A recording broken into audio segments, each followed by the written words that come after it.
p.m., that's when 911 phone calls were coming in.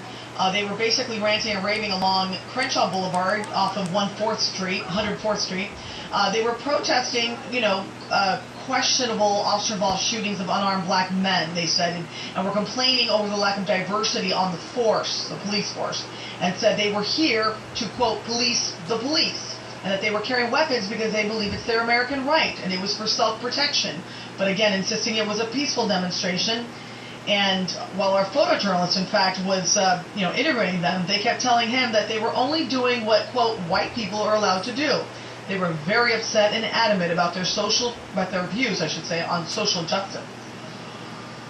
Right now, we are giving a peaceful demonstration. Nobody's been shot. Nobody's been brutalized. And we're out here just exposing racism, white supremacy. What's the protocol if you see someone carrying a loaded weapon on the street? These men were not approached by any of your police officers, right? That is correct. They were not approached in this particular situation.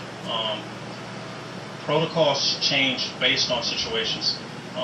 For this particular situation, we were doing an ongoing assessment and monitoring the situation, and we handled it as best we could last night.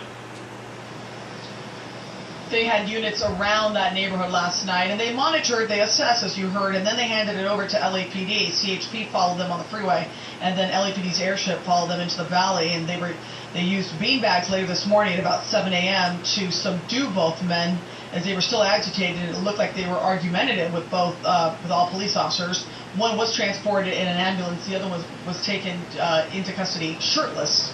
And again, a very tense situation, of course, for law enforcement, given what has happened in recent weeks with police officer shootings and being targeted. So they have to take all of these threats with the utmost seriousness. So that is the very latest. Reporting live from Inglewood, I'm Elizabeth Espinosa. Back to you in the studio. Elizabeth, thank you for that.